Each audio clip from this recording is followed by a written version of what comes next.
Pak Budi. Salam. Pangapunten ini memotong waktunya panjenengan, mengganggu waktunya. Ini saya dapat tugas dari guru penggerak untuk mewawancarai beberapa kepala sekolah.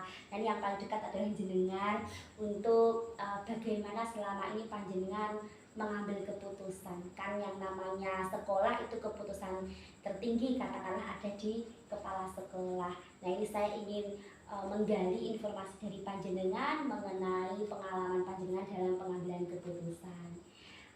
Ini nanti saya akan mengajukan beberapa pertanyaan, bisa nih? Ya. Baik. Dalam pengambilan keputusan itu pasti panjenengan juga mengalami pro dan kontra ya. Ada kami menyebutkan sebagai dilema etika atau bujukan moral. Pernahkah panjenengan mengalami hal seperti itu? Adakah kasus yang terjadi dilema begitu? Jadi dua-duanya itu sama-sama benar, sama-sama ada ruginya, sama-sama ada manfaatnya begitu. Pernahkah panjenengan mengalami kasus yang seperti itu? Jadi kebetulan sampai dengan saat ini saya masih diberi kepercayaan untuk jadi kepala sekolah di SMA ya. Iya. Tepatnya di SMA Negeri 1 Kandat. Kalau dilema, suaranya cukup ya. Kalau dilema etika itu begini. Jadi saya pernah ada kasus, ada guru GTT. Guru GTT itu namanya Pak Ajis ya. Jadi Pak Ajis ini guru seni. Kalau dilihat dari cara mengajarnya sudah baik, tetapi Pak Ajis ini suka terlambat mengajar, terus terlambat mengumpulkan RPP, nilai-nilai juga gitu. Sampai akhirnya suatu saat dapat keluhan juga dari beberapa wali kelas, karena kalau setor nilainya terlambat kan juga akhirnya rapotnya juga terpending ya. juga. Oh begitu. Kemudian juga ada semacam protes gitu dari siswa kalau ngajar datanya terlambat. Iya, waktunya kepotong begitu aja. Sampai akhirnya ini saya mengambil langsung aja ke permasalahannya ya. Sampai suatu ketika saya dengan berani mengambil keputusan untuk meresign. Jadi beliaunya karena begitu seperti itu kan banyak protes dari siswa, guru maupun sebagainya, akhirnya saya resign. Nah setelah saya resign itu kemudian ya dia sempat bertanya salah saya apa gitu. Ya dia sudah merasa itu, cuma dia tanya, Pak tolong saya direkomendasikan ke sekolah mana. Oh iya. Sekolah swasta mana. Kemudian ya saya beritahu ke sekolah SMA PGRI 2 di kelas itu. Ya, itu yang swasta ya Pak ya? Swasta. Sebelumnya di negeri. Sudah jalan, dia masukkan lamaran di sana. Lah suatu ketika ini munculnya di sini. Kepala sekolah PGRI juga keras itu telepon, ganti yang memprotes gitu. Dalam artian gini, ini kenapa kok dianya sampai pindah ke sini, dulu seperti apa jejak track record pengajarnya. Nah itu yang membuat saya masalah lah. Saya pikir saya harus jawab seperti apa gitu. Masalahnya kan saya harus jawab ini dilema ya, antara keadilan sama kasihan. Ya, kalau saya misalnya ngomong apa adanya, dia pasti kasihan Pak Ajisnya gitu kan. Pasti nanti juga diresain lagi gitu Pak. Gitu. Ya itu salah satu contoh kasus lah, nanti mungkin bisa berlanjut nanti bagaimana cara menyelesaikan. Dari pengambilan keputusan berarti masalahnya bukan ada pada bagaimana beliau ini sehingga keputusan akhirnya ada di resign, tapi lebih kepada kepala sekolah yang baru itu panjenengan dilemanya nggih. Nah, bagaimana panjenengan mengidentifikasi kasus tersebut merupakan dilema etika ataukah bujukan moral, bagaimana panjenengan untuk mengidentifikasinya? Ya, jadi saya coba mengidentifikasi terutama ketika saya ditelepon itu ya. Iya. Itu masuk yang mana ya? Ini masuk benar dengan benar atau benar dengan salah. Jadi saya mengkategorikan ini termasuk dilema etika. Di dilema etika itu dalam artian saya sudah merekomendasikan dan itu sudah benar yang saya lakukan, ya kan? Tapi kemudian muncul pertanyaan baru. Jadi itu pertama. Terus yang berikutnya saya juga harus tahu ini sebetulnya masalahnya ada di mana. Ternyata masalahnya ada di saya, gitu. Saya harus bagaimana memberi keputusan. Setelah saya identifikasi jenis masalahnya itu dilema etika, kemudian letaknya adalah saya yang harus memberikan keputusan. Nah, saya mulai kemudian ini mengkategorikan dilema etika yang mana? Ya, antara apa dengan apa? Betul, itu tadi saya sudah, wah ini antara keadilan dan kasihan sama beliaunya. Betul. Kemudian yang selama ini tidak hanya di kasus ini saja, cuma kasus-kasus yang lain juga. Biasanya panjenengan dalam pengambilan keputusan ini langkah-langkahnya bagaimana? Prosedurnya bagaimana begitu? Ya, terus terang saya tidak bisa memberi jawaban ketika ditelepon itu, saya sempat menunda.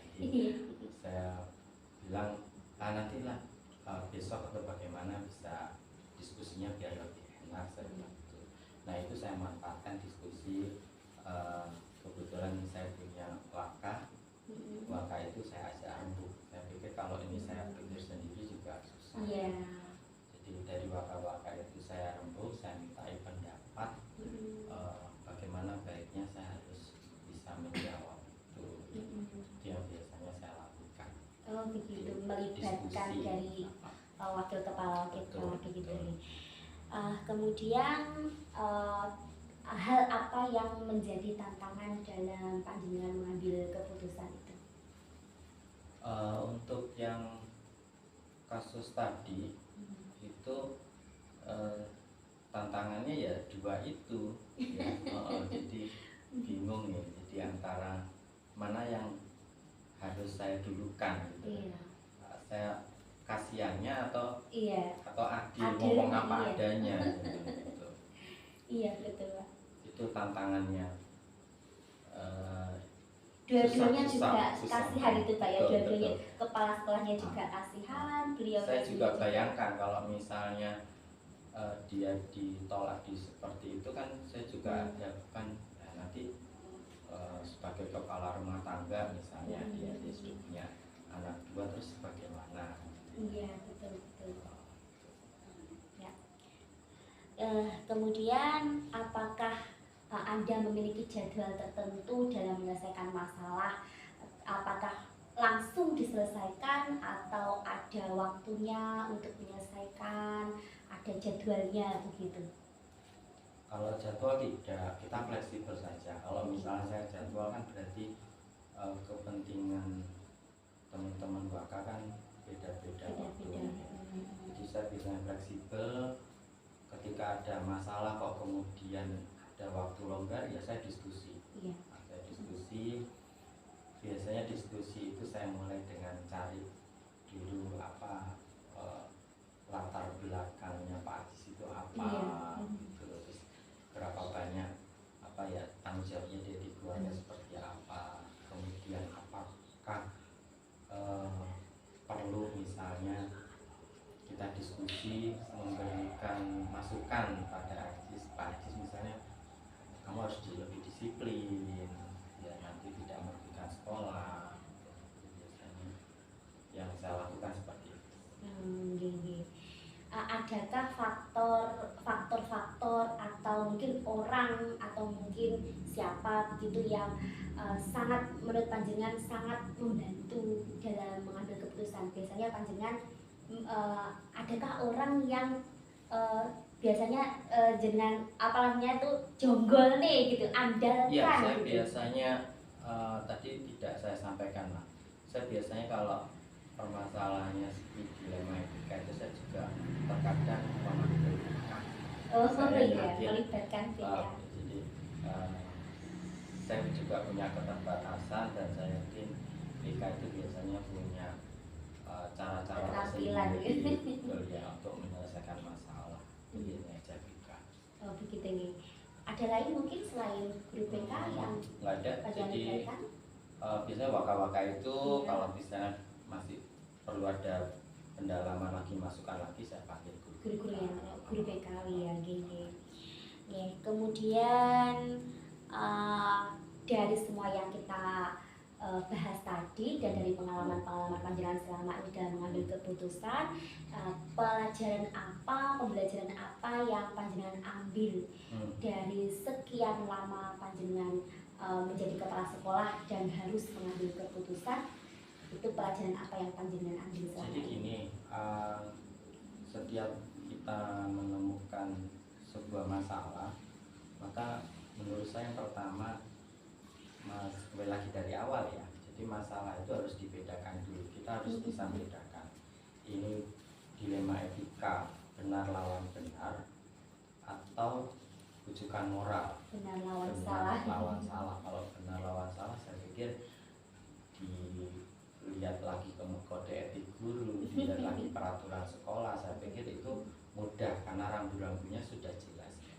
Nah, untuk yang benar sama benar ini sebetulnya yang perlu saya melibatkan rekan-rekan waka, rekan-rekan BK atau mungkin guru yang lain yang bisa saya ajak musyawarah biar mengambil keputusannya pas. Jadi saya garis bawahi ada dua ya yang panjenengan ambil. Yang pertama kita harus bisa membedakan kasus itu masuk yang mana, kemudian kita haruslah melibatkan pihak-pihak terkait begitu ya. Baik, terima kasih Bapak wawancaranya hari ini. Pangapunten mengganggu waktu jenengan sampai malam-malam ke sini. Nggih, demi tugas ya. Nggih, terima kasih. Semoga manfaat. Amin amin amin. Nggih, terima kasih. Assalamualaikum. Warahmatullahi wabarakatuh.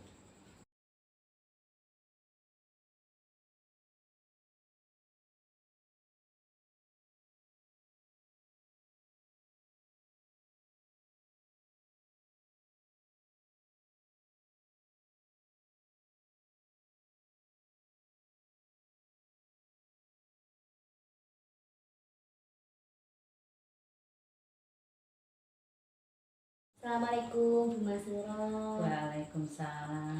Pangapunten ini saya bengi-bengi dari dalu datang untuk wawancara, punten. Oh nggih, mboten napa-napa Bu Maya. Wong yo kami santai, ndak ada kegiatan. Alhamdulillah pas nganggur. Ini tadi saya sudah dari Pak Budi, itu tetangga saya yang kepala di SMA itu, untuk diwawancara. Terus habis dari situ terus saya kesini gitu. Oh ngaten nggih, enggak apa-apa. Ini saya dapat tugas dari guru penggerak untuk mewawancarai beberapa kepala sekolah. Tadi kan saya tunggu panjenengan, ternyata panjenengan ada rapat sampai sore tadi nggih. Jadi tidak bisa. Jadi saya dari mriki ada tugas dari guru penggerak untuk mewawancarai kepala sekolah terkait pengambilan keputusan. Namanya sekolah itu keputusan tertinggi pasti di tangan kepala sekolah, dan itu saya pengen belajar berguru bagaimana panjenengan mengambil keputusan selama ini. Nanti saya mengajukan beberapa pertanyaan nggih Bu nggih. Nggih. Siap nggih Bu. Dalam mengambil keputusan di sekolah itu pasti kita mengalami namanya pro dan kontra. Kami menyebutnya sebagai dilema etika atau bujukan moral. Dilema begitu. Ini benar, ini juga benar. Gini nanti ini begini. Kalau saya pilih ini nanti ini begini, seperti itu namanya dilema, tentu. Pasti kita juga pernah mengalami hal tersebut. Apakah panjenengan juga mengalami hal yang sama begitu? Oh iya.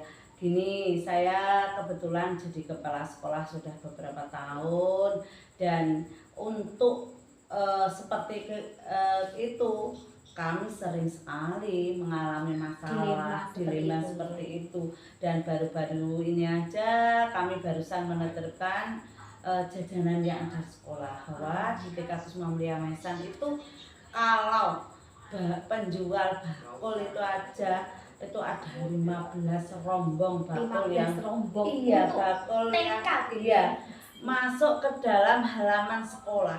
Dan itu kalau sudah masuk, dia sebelum gurunya buka gerbang, bakulnya sudah masuk duluan. Akhirnya yang terjadi, anak itu kalau orang tuanya jemput sudah ketutupan bakulnya. Nah itu padahal itu di antara 15 bakul itu salah satu itu ada walian itu ya. Makanya kami juga dilema ngambil keputusan itu. Oh, ngaten nggih. Terus panjenengan bagaimana untuk mengidentifikasi ini masuk dilema etika atau masuk bujukan moral? Bujukan moral itu seperti ini, Bu. Misalnya kalau dalam politik nggih, saya kasih uang sekian, kamu nyoblos ini, itu namanya bujukan moral. Atau kamu tak milio penerbit saya, nanti kamu tak kasih bonus, seperti itu namanya bujukan moral. Selama ini bagaimana jenengan untuk mengidentifikasi, oh kasus ini masuk dilema etika, oh kasus ini masuk bujukan moral, itu bagaimana jenengan? Kalau saya itu masuk bujukan moral atau etika, saya itu gini, kalau saya tertibkan, dia itu wali murid, dia mau bapak loh ya, anaknya itu ibunya nggak bekerja, terus anaknya itu kalau saya tertibkan mau makan apa, padahal anaknya sekolah.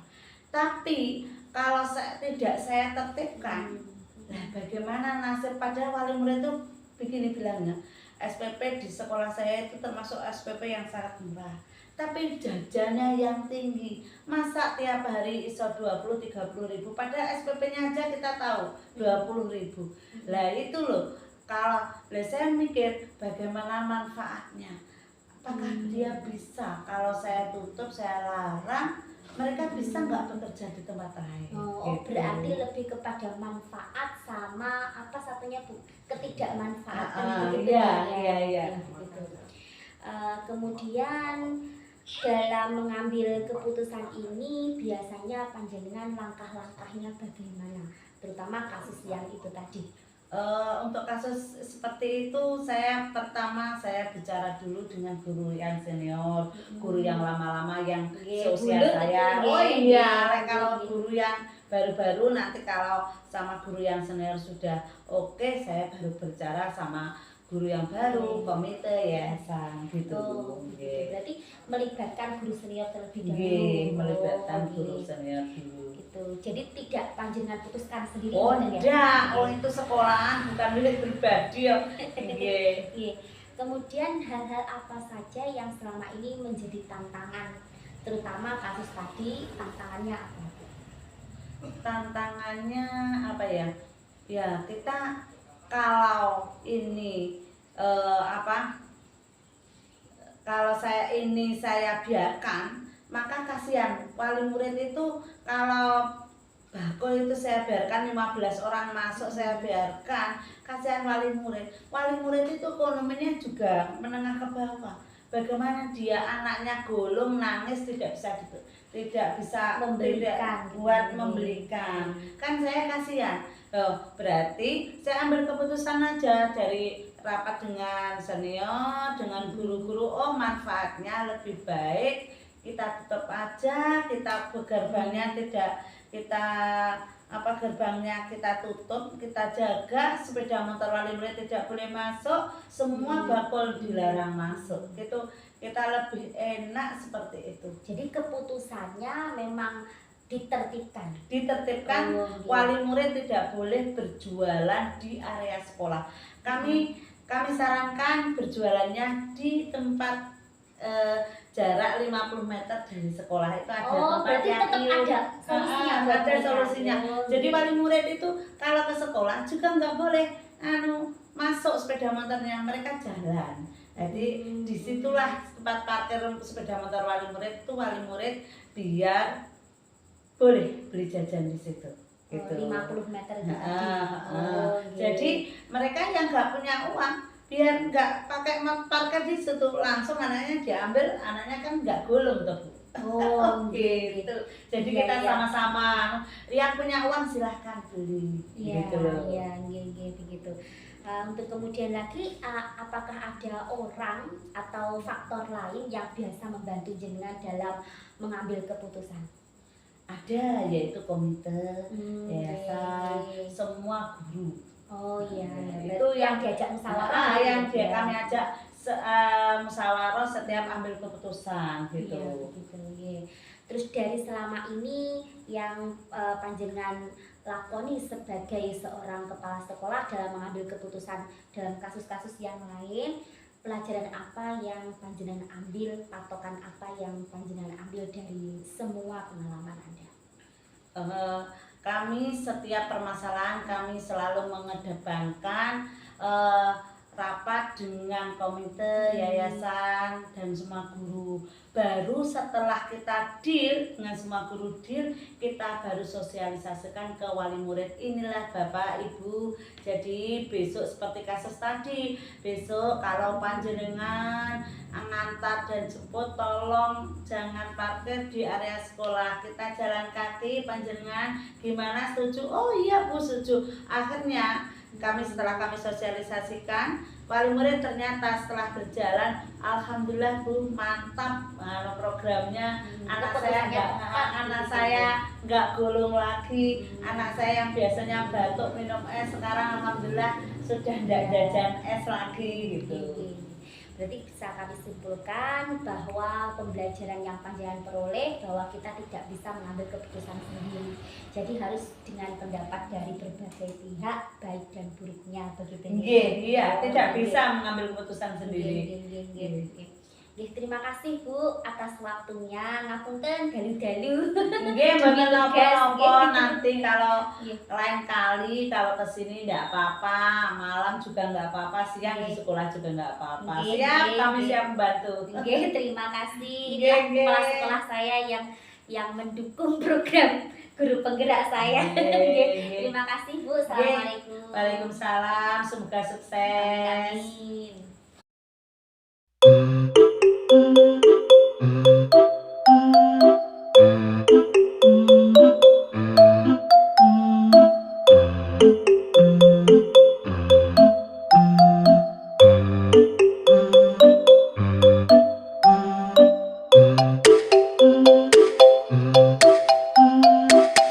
you.